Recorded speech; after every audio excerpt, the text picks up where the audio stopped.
if you're a farmer, take the advice from a farmer to a farmer and see how that runs for you.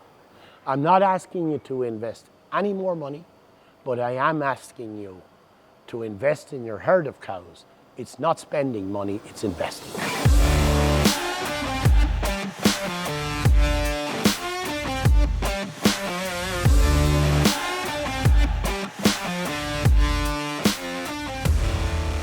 Today I wanted to bring you to our own unit here.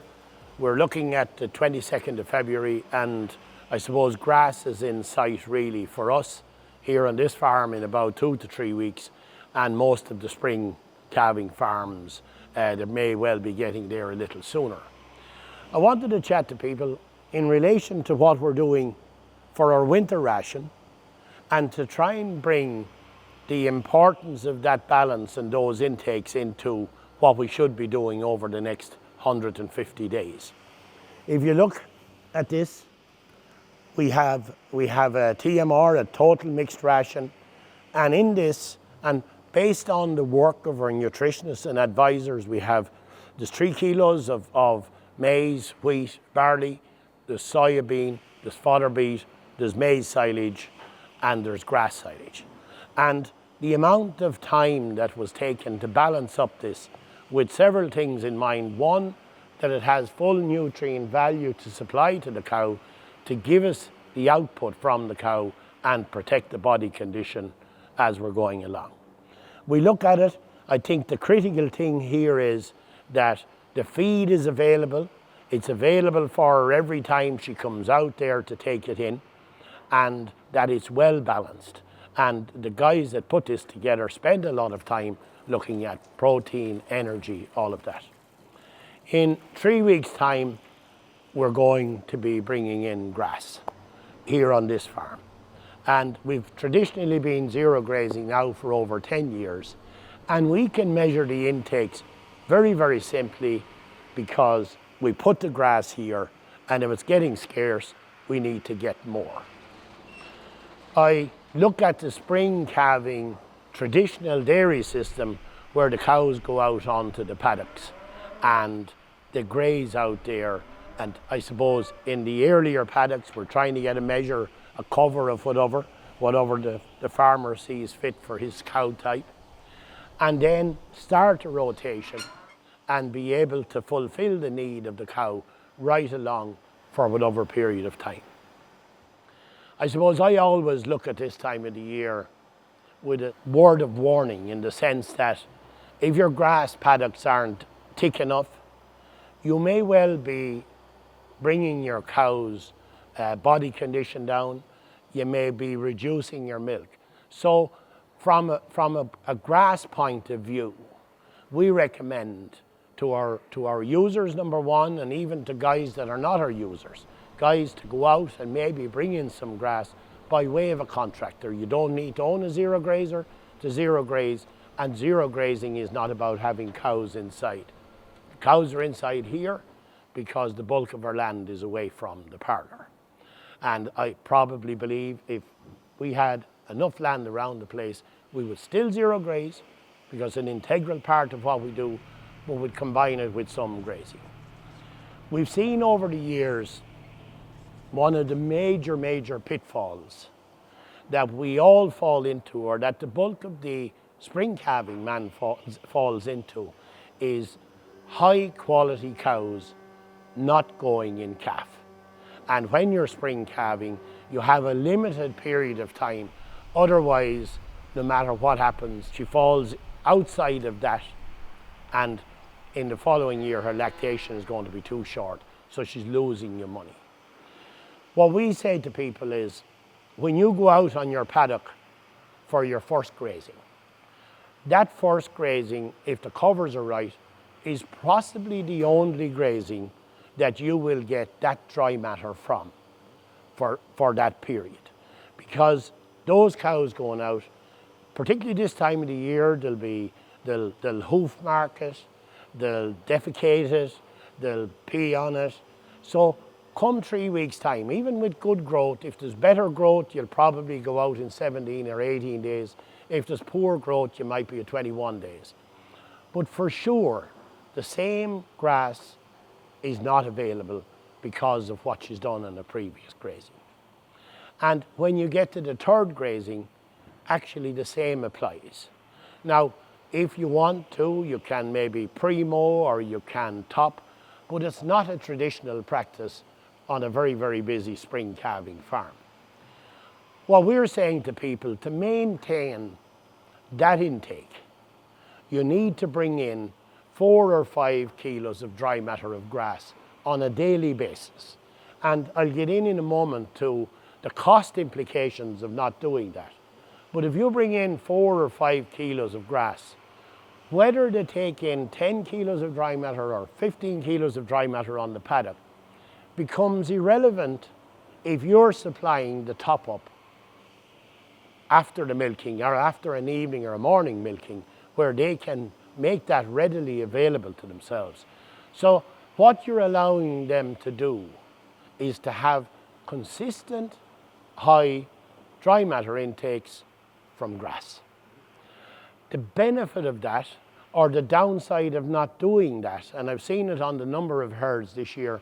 One herd in particular, I projected from Progressive Genetics milk recording that I picked 33 cows based on their milk yield, their age, their body condition, that I felt would have less of a chance going in calf, and 30 of those cows showed not in calf.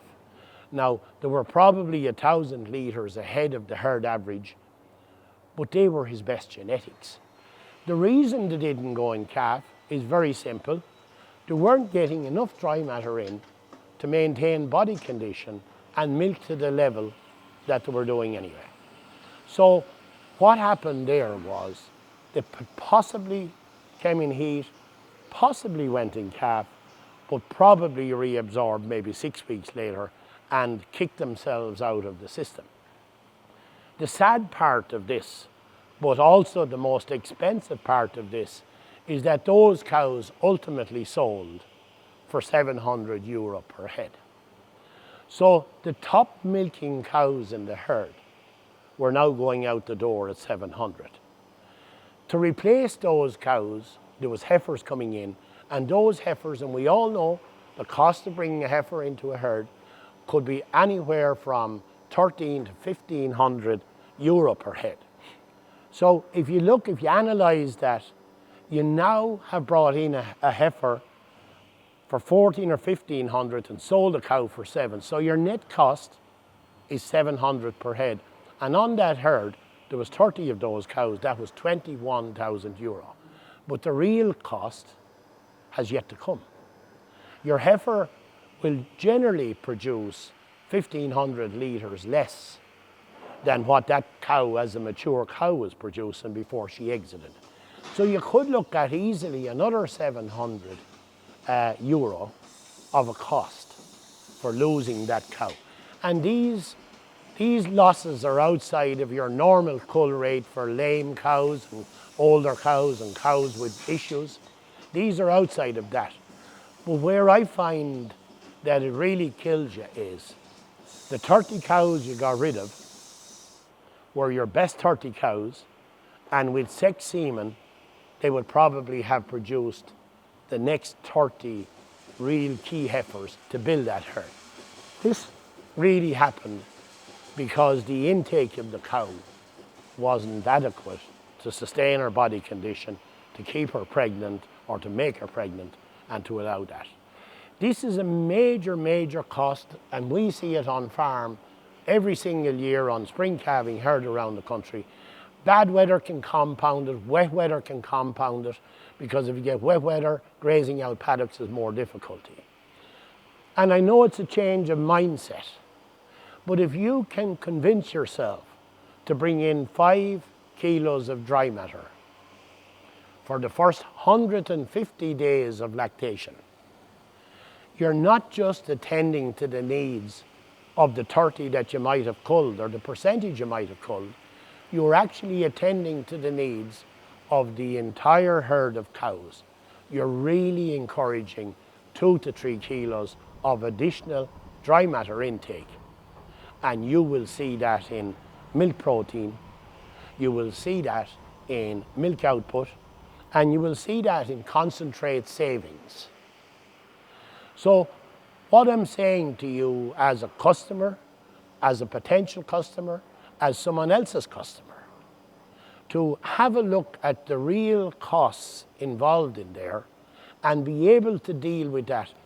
If you have 100 cows or 150 cows, you're looking at an investment of 150 loads of grass to get you safe back in calf. But you'll also see higher submission rates, higher conception to first service, and a much more content animal. Dairying today, and we all know it, we get a price for our milk. It's set for us, we'll get a text message, it's up a cent per litre, and we're ecstatic. But if you lose 30 cows, and that cost has been 1,400 per cow, is 42,000 euro. If you lose that, a cent per litre will never compensate you for the difference. So you have to look at how you bring in that grass. Your cost of 150 loads in, it might be 15,000 for a contractor, but it's not 15,000 spent, it's 15,000 invested. So please look at that. Our outlook into the dairy farming, the whole industry at the moment, you're given a price, you have to take it. The challenge you have is how you deal with the cost of production. And if you can take your cull cows down, if you can take yourself up a litre or two, if you can take yourself up a cent or two with additional protein, it's about not writing checks for somebody else. So I'm not saying to you buffer feed by getting the feed man in, another bin full of stuff and another 2 kilos per cow. I'm saying continue what you're doing, but buffer feed with grass. And tell me if there's no difference by phone, by email, but I believe it'll revolutionize most farms within this country.